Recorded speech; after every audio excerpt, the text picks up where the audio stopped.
नमस्कार दोस्तों, आज की बड़ी खबरों में आपका स्वागत है। दोस्तों, आपको बता दें आज की बड़ी खबर में पूरे देश में टिड्डियों का बड़ा अटैक को लेकर एक बड़ी खबर आई है। आपको बता दें कोरोना वैक्सीन को लेकर बड़ी खबर आई है। जी हां, इस दिन आ जाएगी वैक्सीन। देखते रहिए, ये भी हम आपको बताएंगे आगे। इसके अलावा आज की बड़ी खबर में 31 मई के बाद क्या होगा, लॉकडाउन खुलेगा या नहीं, ये भी हम आपको बताएंगे। इसके अलावा स्मार्टफोन यूज करने वालों को लेकर एक बड़ी खबर आई है। इसके अलावा दोस्तों, आज की बड़ी खबरों में पेट्रोल डीजल महंगे होने को लेकर एक बड़ी खबर आ रही है। आगे देखेंगे, स्कूल कॉलेज दोबारा खोलने पर एक बड़ी खबर आई है। इसके अलावा भी सरकार का ऑफर आया है जिसके तहत आपको 1 लाख रुपए मिल सकते हैं।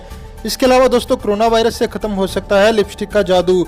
दोस्तों, आज हम आपको अपनी इस वीडियो में इन्हीं सब महत्वपूर्ण खबरों के बारे में बताने वाले हैं, तो वीडियो को बिना भगाए ध्यान से आखिरी तक देखें ताकि कोई भी जानकारी मिस ना हो।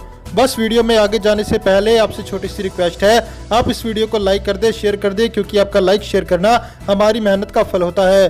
तो ये बिना देर किए चलते हैं आज की पहली बड़ी खबर की तरफ। और आज की पहली बड़ी खबर में पेश है चीनी बीमारी का बिल्कुल ताजा अपडेट पूरे देश भर से। देश में अब तक कोरोना संक्रमण के 1,73,453 मामले सामने आ चुके हैं। शुक्रवार को एक दिन में सबसे ज्यादा 8,101 मामले मिले। रिकॉर्ड 11,729 ठीक हुए, जबकि 269 की मौत हुई। महाराष्ट्र में एक दिन में सबसे ज्यादा 116 मरीजों की जान गई। राज्य में संक्रमितों का आंकड़ा 62,000 के पार हो गया। उधर दिल्ली में भी रिकॉर्ड 1106 संक्रमित बढ़े और 82 ने जान गंवाई। लगातार दूसरे दिन 1,000 से ज्यादा मरीज बढ़ने पर दिल्ली सरकार ने 5 बड़े होटलों से उनके कैंपस कोरोना हॉस्पिटल के तौर पर इस्तेमाल करने के लिए मांगे हैं। चलिए बढ़ते हैं अगली बड़ी खबर की तरफ। 1 जून से बदलने वाले हैं राशन कार्ड से जुड़े कई नियम, अब करना होगा इन रूल्स का पालन। दोस्तों, 1 जून से 20 राज्यों और केंद्र शासित प्रदेशों में महत्वाकांक्षी राशन कार्ड पोर्टेबिलिटी सेवा एक राष्ट्र एक राशन कार्ड को अमल में आ जाएगी। One nation one ration card योजना इस समय काफी महत्वपूर्ण साबित हो सकती है। बता दें कि सुप्रीम कोर्ट भी केंद्र सरकार से कह चुका है कि वह एक राशन एक राष्ट्र कार्ड योजना अपनाने की संभावना पर विचार करे, ताकि कोरोना वायरस महामारी की वजह से देश में लागू लॉकडाउन के दौरान पलायन करने वाले कामगारों और आर्थिक रूप से कमजोर वर्ग के लोगों को रियायती दाम पर अनाज मिल सके। दोस्तों, अगली बड़ी खबर जानने से पहले आपको बता दें कि हमारे चैनल पर एक कॉन्टेस्ट चल रहा है। आप भी 500 रुपये पेटीएम कैश जीत सकते हैं। बस आपको वीडियो को लाइक करना और कमेंट बॉक्स में हमें यह बताना है कि भारत के किस राज्य में सबसे ज्यादा कोरोना संक्रमितों की संख्या है। टिड्डियों ने 10 राज्यों में मचाया आतंक, सरकार इन्हें खत्म करने के लिए बनाया बड़ा प्लान। करीब 10 राज्यों में किसानों के लिए खतरा बन चुके टिड्डी को नियंत्रण के लिए आखिर मोदी सरकार क्या कर रही है, कैसे इसके नियंत्रण की योजना बनी है। शुक्रवार को दिन भर लोकस्ट वार्निंग ऑर्गेनाइजेशन के अधिकारी कृषि भवन में मंथन करते रहे। बताया गया कि सरकार ने कृषि यांत्रिकीकरण उप मिशन के तहत करीब 800 ट्रैक्टर इसके स्प्रे के लिए किराए पर लिए हैं। सूत्रों का कहना है कि हेलीकॉप्टर से भी कीटनाशक का छिड़काव किया जा सकता है। केंद्रीय कृषि मंत्री नरेंद्र सिंह तोमर ने भी टिड्डी नियंत्रण अभियान की समीक्षा की। एक पखवाड़े के भीतर ब्रिटेन से 15 स्प्रेयर खरीदे जाएंगे। इसके बाद 45 और स्प्रेयर खरीदने का प्लान है। हेलीकॉप्टर का भी इस्तेमाल किया जा सकता है। ये बढ़ते हैं अगली बड़ी खबर की तरफ। लॉकडाउन के कारण बंद हो सकती हैं 7 लाख से ज्यादा छोटी दुकानें, किराना और मोबाइल स्टोर पर सबसे ज्यादा असर।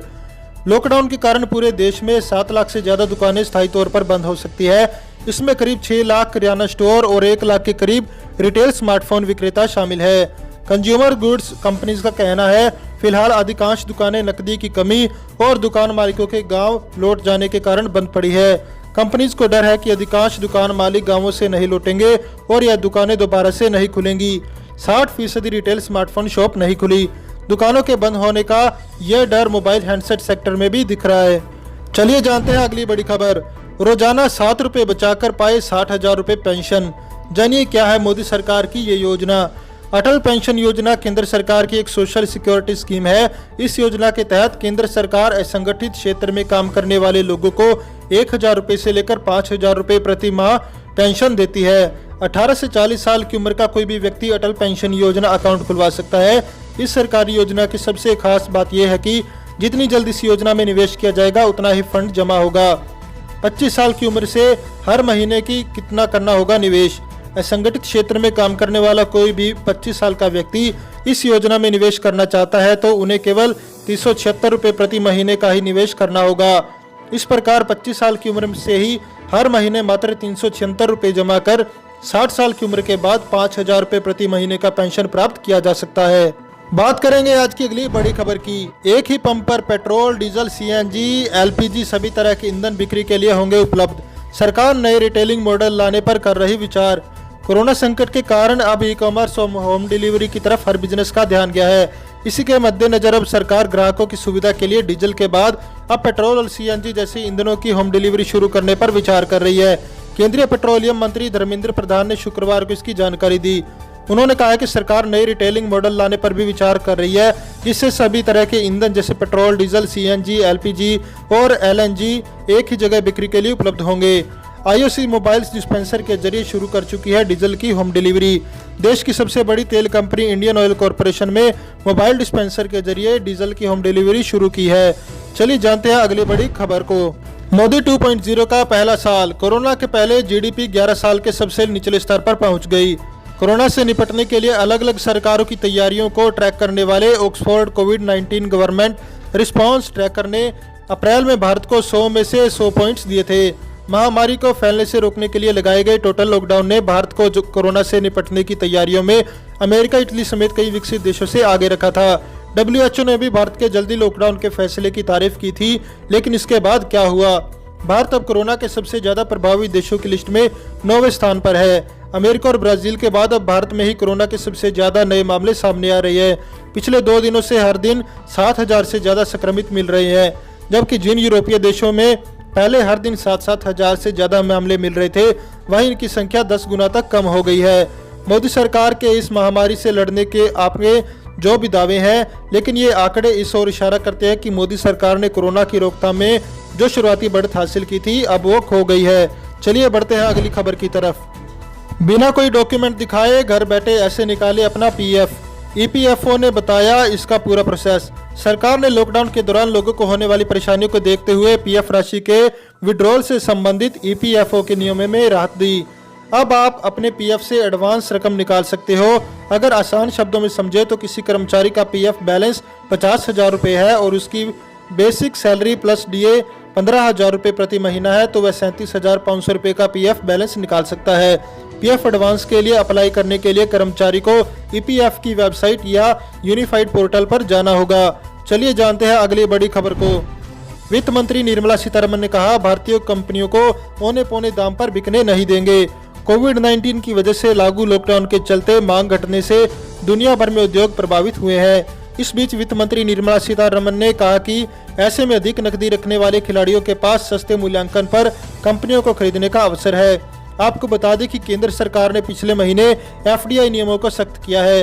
कुछ मामलों जैसे डिफेंस, टेलीकॉम, मीडिया, फार्मास्यूटिकल्स और इंश्योरेंस को छोड़ दे तो एफडीआई यानी विदेशी निवेश को सरकार की मंजूरी लेने की जरूरत नहीं होती थी। अब सरकार ने नियम बनाया है कि भारत से सीमाएं साझा करने वाले देशों से भारत में निवेश बिना सरकार की मंजूरी के नहीं होगा, चाहे वह किसी भी सेक्टर में हो। वित्त मंत्री निर्मला सीतारमण ने कहा कि सरकार ये सुनिश्चित करेगी कि भारतीय कंपनी का अधिग्रहण औने पौने दाम पर नहीं किया जा सके। भारतीय कंपनियों के आक्रामक तरीके से अधिग्रहण को लेकर चिंता के बीच वित्त मंत्री का यह बयान आया है। चलिए जानते हैं अगली खबर को। अब हर महीने सरकारी कर्मचारियों की कटेगी 1 दिन की सैलरी, भत्तों में कटौती नहीं। कोरोना वायरस का असर अब सरकारी खजाने पर भी पड़ने लगा है। यही वजह है कि उत्तराखंड सरकार ने कर्मचारियों की सैलरी में कटौती करने का फैसला लिया है। एक आदेश में कहा गया कि उत्तराखंड सरकार सरकारी और अर्ध सरकारी कर्मचारियों की 1 दिन की सैलरी काटेगी। कहा जा रहा है कि प्रदेश के 2.5 लाख कर्मचारियों के वेतन से हर महीने 1 दिन की राशि की कटौती होगी। जानकारी के मुताबिक सरकार ने फैसले लेने के कुछ देर बाद वित्त विभाग को यह आदेश भी दे दिया है। खास बात यह है कि मौजूदा वित्तीय वर्ष तक हर माह 1 दिन की सैलरी काटकर मुख्यमंत्री राहत कोष में दी जाएगी, ताकि कोरोना वायरस के खिलाफ प्रभावी ढंग से लड़ा जा सके और किसी तरह की आर्थिक तंगी भी न झेलनी पड़े। कहा जा रहा है कि सैलरी कटौती के अंदर मुख्य सचिव से लेकर चतुर्थ श्रेणी के कर्मचारी भी हैं। बात करेंगे आज की अगली बड़ी खबर की।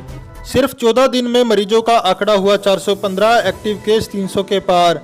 छत्तीसगढ़ में कोविड-19 संक्रमण तेजी से बढ़ रहा है। अब कोरोना एक जिले से निकलकर 23 जिलों तक पहुंच चुका है। अकेले मुंगेली जिले में संक्रमण 100 के करीब हो गया है। ऐसे में तेजी से बढ़ते संक्रमण को लेकर छत्तीसगढ़ उन राज्यों में शुमार होने जा रहा है जहां हालात चिंताजनक के करीब पहुंच चुके हैं, क्योंकि छत्तीसगढ़ में नए संक्रमण के मामले अब तक के तमाम रिकॉर्ड टूट चुका है। बुधवार को जरूर नए मरीजों का आंकड़ा सिंगल डिजिट में रहा, मगर गुरुवार और शुक्रवार को फिर कोरोना ने अपनी रफ्तार तेज की। शुक्रवार को एक बार फिर 16 नए मामले सामने आए। अब छत्तीसगढ़ में कोरोना का संक्रमण तेजी से बढ़ता जा रहा है। महज 14 दिनों के भीतर ही संक्रमण का आंकड़ा 67 से बढ़कर 415 तक पहुंच चुका है। तेजी से बढ़ते संक्रमण से जिम्मेदारों और नीति निर्धारकों के बीच खलबली मच गई है। चलिए जानते हैं अगली बड़ी खबर क्या है। पतंजलि आयुर्वेद ने जनता से मांगे 250 करोड़ रुपए 3 मिनट में ही मिल गए। बाबा रामदेव के नेतृत्व वाले पतंजलि आयुर्वेद ने बांड मार्केट के निवेशकों से 250 करोड़ रुपए मांगे थे। कंपनी को निवेशकों से 3 मिनट के भीतर 250 करोड़ रुपए मिल गए। पतंजलि आयुर्वेद ने असल में 250 करोड़ रुपए के नॉन कन्वर्टिबल डिबेंचर जारी किए थे। इसे निवेशकों ने हाथों हाथ लिया और 3 मिनट के भीतर ही कंपनी का यह डिबेंचर पूर्ण रूप से सब्सक्राइब्ड हो गया। हरिद्वार मुख्यालय वाली कंपनी पतंजलि आयुर्वेद ने पहली बार पूंजी जुटाने के लिए बॉन्ड बाजार का सहारा लिया।